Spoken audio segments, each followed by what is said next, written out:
Sweet Jesus, that was a melt completely. Oh God. Anyway, I'm not even going to get into the reasons why I was late on here, but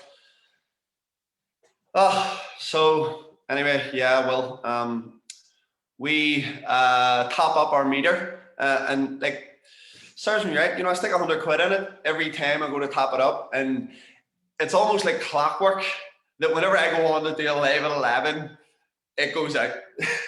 I have the kids running into me. Daddy, we got no Wi-Fi. The dog's going crazy. He's still going bunkers here. Look, the dog's going ape shit, eating everything. I'm trying to sort him out. Someone's ringing me. Jesus, melt. Trying to get the Wi-Fi back up and running again. Oh God. Anyway. That's enough about me. I shall be doing 5 burpees for every minute that I was late onto the call. Serves me right. My fault. Should have had it set up long before, and then I would have known that we would have had a power outage. Lenny's calmed down here, thankfully. So listen, it's good to be back. It's good to be back, and I'm going to be teaching a little today about the value equation. Okay, because you know we hear this all the time, right? It's like add more value to your clients, add more value to your business, blah blah blah blah blah blah. And it's like sometimes, well, how the fuck do I do that? How do I add more value, right?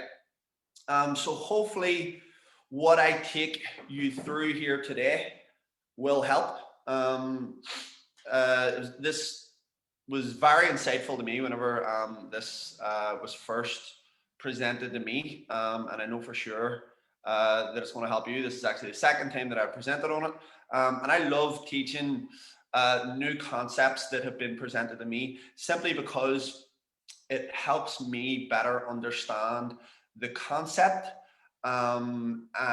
whenever I teach, and as well, I get value from, I get insights every time I revisit some of my teaching. So anyway, let's get down to it. I'm actually going to share my screen here. I'm just going to bring up the whiteboard.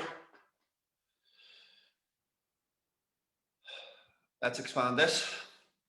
So what I'm going to teach here today is the value equation. Okay, I really love this concept. I think it's really cool.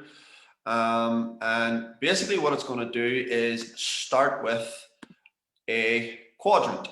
Okay, so we're going to break this up into a quadrant. Now, the reason I'm doing this is because basically when we are trying to convert people into paying customers, there's basically four components there's 4 obstacles that we have to overcome in the fitness industry in order to convert people into from prospects into paying customers. Okay, and there's one. So basically the top left hand corner here, this is the easy part. Okay, so this is the easy part.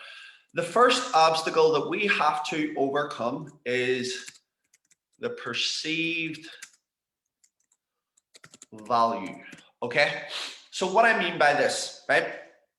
Whenever someone is thinking about getting into training, or you know, whatever it is that they're looking for. Let's say someone's looking to get leaner, get stronger, get healthier, you know, move out of pain, you know, be they sick or whatever it is. They're looking to drop a jean size, drop a dress size, drop a belt size, have visible abs, whatever it is, right? We have to make these people aware of the perceived value. What these people are picturing in their head is the perceived value of what they get, right? So the great thing about this part of the quadrant is that everyone wants to look better. Okay, everyone wants to be healthier, whether they say they care or not, they do. All right, because I can promise you now, I've came across like hundreds of people throughout the years who swear that they don't really care about training or all this here, but yet and all, when they look in the mirror, they are unhappy deep down. Okay, trust me on this.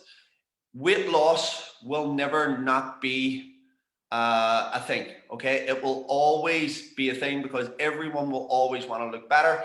It's inherent in us. It is part of our DNA. Primarily, we are put here for survival and reproduction, and being fitter, healthier, leaner, stronger, whatever, all comes into that, and that will never not be a thing. And for me, that's also the reason why fitness will the industry will always continue to thrive, even throughout a pandemic, as it has proved. Okay, so the first part of the quadrant is the perceived value. Now, what do we do as from a marketing standpoint? We teach people on the values of being fitter, healthier, stronger, leaner. So we constantly throw that in people's faces. All right, we say, here's why it's important that you need to train. Here's why it's important that you need to be strong. And we basically ram that down people's throats. Rightly so. Okay, rightly so. So that's the first part of the value equation. And that's the first obstacle that we have to overcome. And realistically, it's not an obstacle. It's pretty easy to convince someone that they need to be healthier. Okay, now here's where things start to get a little bit tricky, because the next part of the value equation is, got to put a capital there, the likelihood of the prospect, let me just move myself out of the way here, the likelihood of the prospect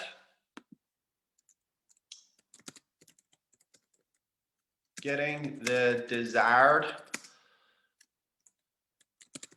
outcome.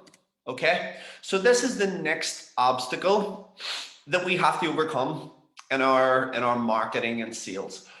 What is the likelihood of the prospect getting the value from the service? Okay, what is the likelihood of them getting leaner, getting stronger, getting visible abs, dropping a dress size, dropping a jean size, dropping a belt size, whatever it is that they want? Okay, and this is what we have to overcome. And here's what we do in the fitness industry to overcome this obstacle in the quadrant. We use social proof. Okay, we use social proof to show people if you work hard enough, it is possible that you can get this outcome, because here's proof of my client such and such getting this outcome. Okay, here is a testimonial they done, and here's their before and after photos. So yes, if you put in the work, the likelihood is high.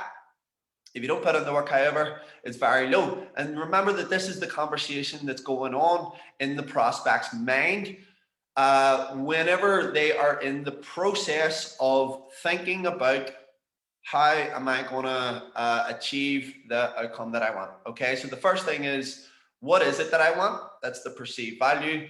The next thing is, what is the likelihood of me getting this outcome? Okay, and a lot of the time, this is actually where the journey stops for a lot of people. Most people, a lot of people, in fact, allow the start to be the thing that actually stops them, which is actually crazy if you think about it. Okay, so some people don't even try because they think that the likelihood of them, people are skeptical, and they think that the likelihood of them getting this type of outcome is very, very small. So what do we do in order to add value to that? We present them with social proof. Again, rightly so.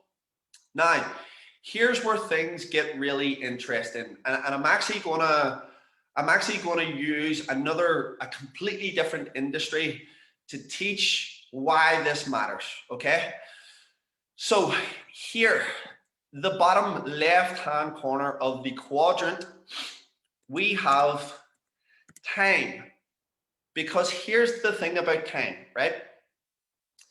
In the fitness industry, it's not a straightforward transition, right? So for example, you know, if we take another industry, let's say retail, okay?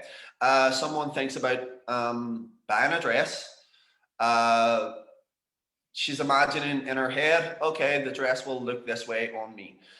The likelihood of her buying the dress really only comes down to whether or not she can afford it. If she knows she can afford a dress, well, then the likelihood that it's not even an obstacle. She just knows she can afford it, and she goes and she buys it. She then goes into the retail store. She buys the dress and she gets the dress handed to her there and then. In fitness, however, it's completely different because we have to overcome the barrier of the perceived value. We have to inform people of what the benefits are. We have to stack up the benefits. We also have to show them the likelihood of them getting the outcome. And then not only that, the customer has to wait a duration of time before they actually get the outcome. Okay, so that is another obstacle that we have to come. It is not a straightforward transaction. There is a time gap between the period at which they pay for the product and by the time they actually get the outcome that they desire, right? So that is a big obstacle that we have to overcome. On the bottom right-hand corner of the quadrant is our next obstacle that we have to overcome, which is effort, okay? And again, this is where things get really, really interesting. Because if we have time and we also have effort to overcome, well then those two things right there are a massive barrier for people to getting the outcome that they desire, because there is a lot of friction between the time when they pay you for the outcome and the time when they actually get the outcome. A lot of friction. It is far from straightforward, right? And here's where this here gets interesting. So if we look at another industry altogether, a completely different industry, right? Does everyone remember Extra Vision? Okay, probably not everyone on here will remember Extra Vision, but you know, it used to be where you went to hire videos and DVDs, and oh god, I remember actually spending forever in Extra Vision trying to choose a film, or Blockbuster. Okay, so Blockbuster then started. Blockbuster actually decreased the effort of going to Extra Vision because they started then posting films out of the house, right? And here's where this gets even more interesting. Whenever Netflix came along, Netflix basically blew everything else out of the water simply because Netflix didn't focus on the top left-hand corner of the quadrant. They didn't focus on the perceived value. They didn't focus on the likelihood of the prospect getting the outcome, because they knew that if someone, you know, wants a film, they're going to get it, right? What Netflix done was they focused on the bottom part of the quadrant, meaning they reduced the time in which it takes for you to get the product, meaning they streamed it straight to you.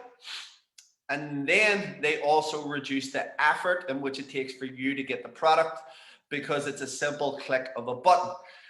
And here's the thing, right? The product didn't change. It stayed exactly the same. It stayed exactly the same, right? You went on, you searched for a film, you chose your film, you got the film. Nothing changed. The only thing that changed and how Netflix were able to add more value was because they simply added more convenience in the form of less time and less effort. They had less effort because there was less friction to get the desired outcome. Now, why does this matter in the fitness industry? Okay, why does this matter in the fitness industry? Because we all do exactly the same. We focus on the top part of the quadrant. We focus on the perceived value, as in telling people the features and benefits of being fitter and healthier. Then we also provide people with social proof and increase the likelihood, or at least try to increase the likelihood of the prospect getting the outcome that they desire by showing them, hey, if this person can do it, you can do it too. What we don't do though is we don't try to reduce the time frame in which the person pays you for the outcome in between the time they get the outcome. Now, this is where it gets really tricky in the fitness industry, because I actually done a video about this here during the week. I was like, what is more important? Is it results? Is it short-term results, or is it long-term sustainability? For us, from an ethical standpoint, at least, it's long-term sustainability. We want our clients to get results, but more importantly, we want them to keep results. Okay, this is where it gets really tricky in the industry. And here's the thing: from a purely sales standpoint, okay, would it serve you better to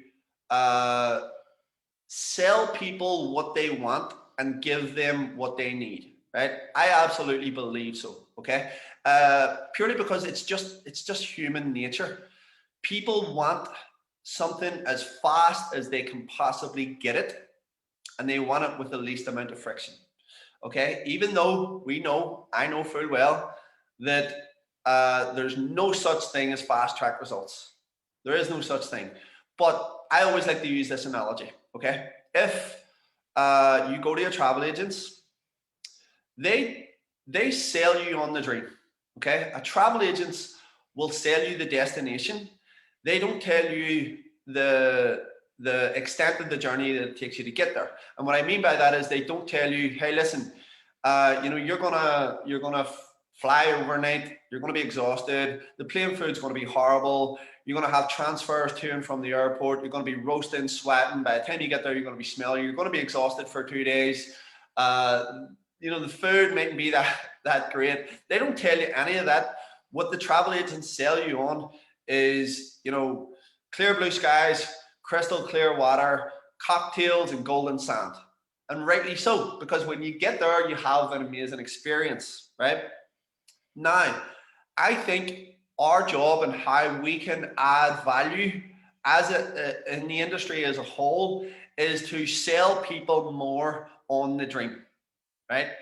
Then when we get them in our doors and we get them some sort of short-term result, we can then educate them, which is really, really key. For me, this is how we add value, is we educate them on the importance of long-term sustainability. Once we get them in the doors, that is the most important thing that we can do, is education. All right, that for me is absolute key. Okay, and I think this is why we've seen, the birth of like 6-week challenges and 21-day challenges and so on and so forth. And a lot of the time, I think that a lot of people misinterpret the purpose around it. Okay, so you'll have other trainers in the industry shouting trainers down for doing these types of challenges, but what's missing in all of that is actually context, and that's usually what's missing in social media in general, is fucking context. People are quick to jump and judge on social media without having any prior context of what the fuck is actually going down, both before and after the marketing or whatever it is that someone's producing. Okay, so that's just something to think about, and how I believe that you can actually add value. Finally, the last thing is effort, right? And this, for me, is where there is opportunity right now. Okay, there's opportunity right now, because right now people are on lockdown at home, and right now people can have convenience. Okay, there's no connection, there's no skin to skin, and for me personally, I'm a coach, that will always win, right? But can we combine minimal effort in terms of convenience, but then still give people the connection that they desire? I believe we can, and I believe why that's a massive opportunity in the fitness industry today, if we just see it in that light, if we look at it that way. Because I've generally found throughout the years that as we have reduced the effort that is the friction that it takes to get someone results, the results that they desire, the better our business has become. Okay, so for example, let me give you an example here. Years ago we used to say, listen, the best thing that you can do for your health and so on and so forth is, clean eating, blah, blah, blah, blah, blah, blah. And then, as we became more educated throughout the years, we started pushing to people and saying, okay, you don't need to eat clean food 24/7. You don't need to live like a monk. There is flexibility there if you do this thing, which reduce the effort that it takes for people to get results. The same thing that we created in our facility in terms of service. We made it easier for people to book in. We made it easier for them to use the equipment. We basically just try to reduce the friction that it takes the whole way through in order to get someone results. So instead of making it harder for them and causing more friction, we make it easy for them and cause less friction. And right now, I know people say that they don't like doing Zooms and blah, blah, blah, but there's loads of alternatives there which you can use in order to get people results. Simply, from a coaching standpoint, tell them to go out for a walk, coach them on nutrition. Like, there's loads of things that you can do that will get people the desired outcome. Okay, so hopefully you got some value out of that. I'm pretty sure you did, and I think that if we take a good deep look at what we're all doing, we can still provide massive value in the industry if we look at the 4 quadrants and say, how can we reduce the friction at each stage? How can we overcome these obstacles at each stage of the conversion process that is going to reduce the friction that it takes to get the person the desired outcome that they want. Peace out, my friend. Hope you enjoyed that. See you soon.